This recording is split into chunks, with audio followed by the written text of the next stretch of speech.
In a world where progress never sleeps, one company stands out as the driving force behind infrastructure and energy solutions. Introducing our fuel company and cement producer, where excellence meets efficiency. Jah Oil.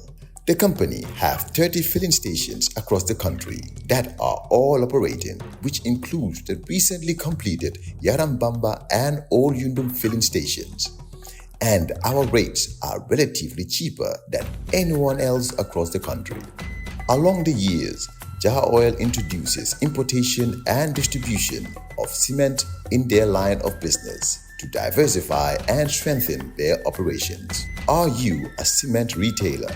At the moment, Jah Oil is the biggest producer and distributor of cement in the country with the most competitive prices in the market.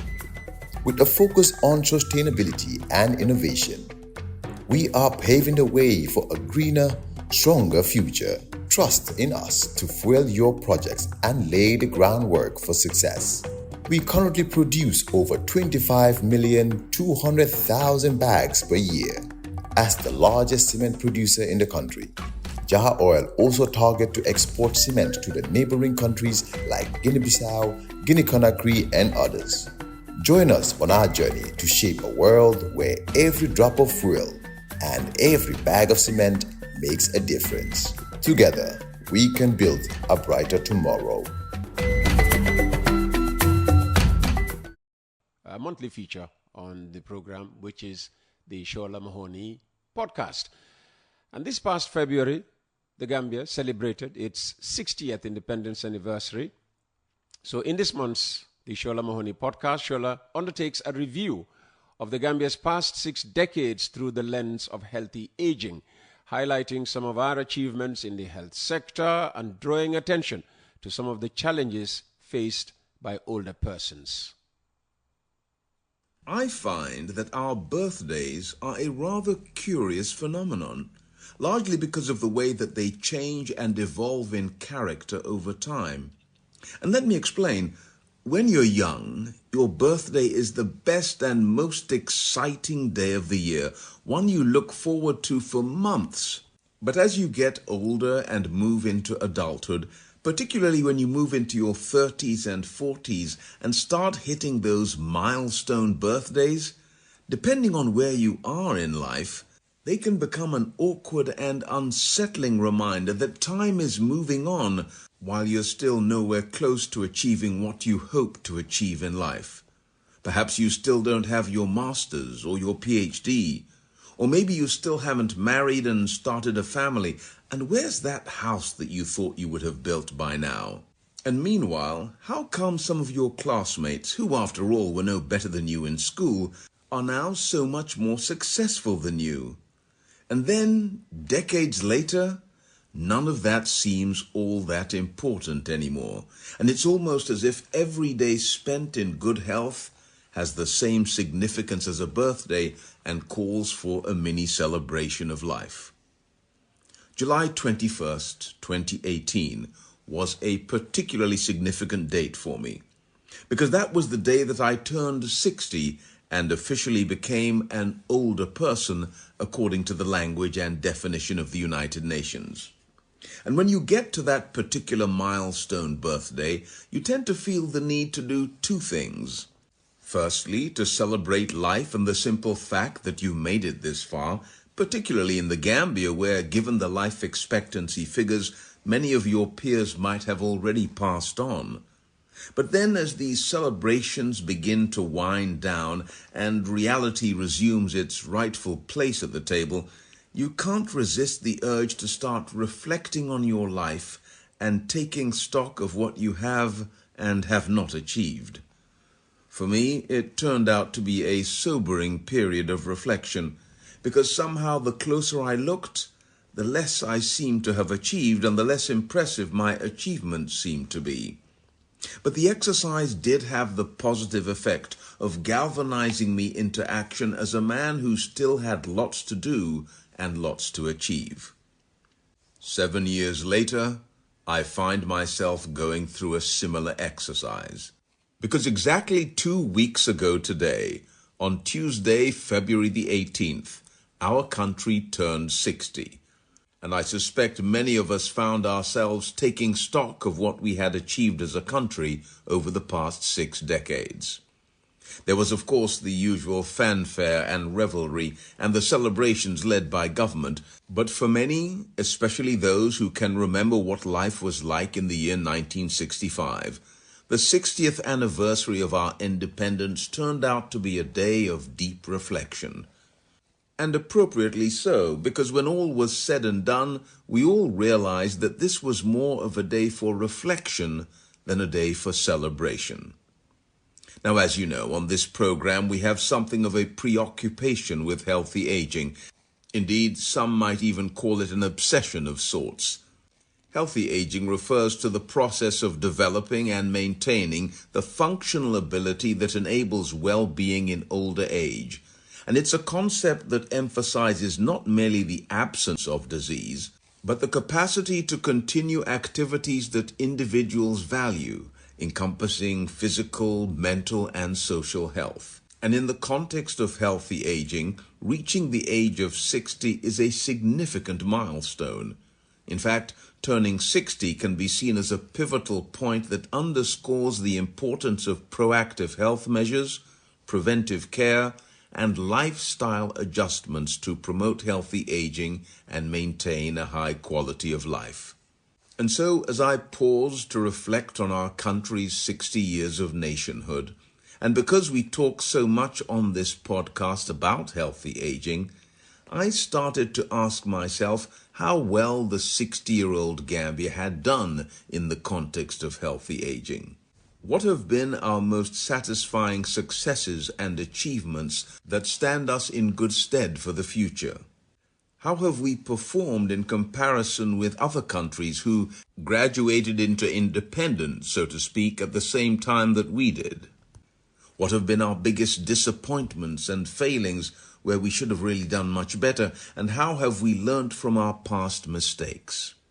Well, as you can imagine, it made for a not-so-comfortable period of reflection.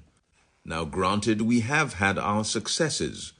Over the past 60 years, the health sector's physical infrastructure has been vastly improved through the construction and upgrading of hospitals, health centers, and clinics. We've made great progress in confronting the challenge of communicable diseases. And we've achieved this through a combination of effective vaccination and public health campaigns, our vastly improved curative services, and a particularly well-developed system of primary health care. And these achievements have in turn been reflected in the decline in infant mortality and the overall improvement in maternal health and in life expectancy in general. We have a national health policy and strategy in place, and a National Health Insurance Act to help address the very real challenges of health costs. And to top it off, we now have a university with a fully fledged medical and dental school producing qualified doctors, nurses, and dentists. Now that's all very well, but as we all know as users of our healthcare system, there are areas where we have not done so well, and where there are still significant areas that need improvement, particularly, I would say, where it concerns older persons. With more people living longer, we will have more older patients. And so we need to develop a healthcare system that also addresses the healthcare needs of older and aging persons. For example, the longer you live, the more likely you are to suffer from non-communicable diseases known as NCDs. Diabetes, hypertension, and glaucoma are among the most prevalent NCDs amongst our own older persons. And yet we still are not doing enough in terms of preventive medicine and public health education to deal with these diseases. And we also have to ask ourselves what we are going to do about caring for older persons with disabilities, as physical disability is almost part and parcel of the aging process. None of the measures required to address these issues will be easy in a system that is already financially stretched and struggling to cope with many other competing demands. So what is to be done for our older persons who are blessed with the gift of longevity? And how do we ensure that longevity continues to be seen as a blessing to be celebrated and enjoyed in our culture, and not a burden or a curse to be avoided? As we celebrate 60 years of Gambia's independence, these daunting questions present a serious and a very real challenge for us all, for today and for the future. And there's no doubt that the situation is challenging, but let's face it, development itself is a challenge, but it's not impossible.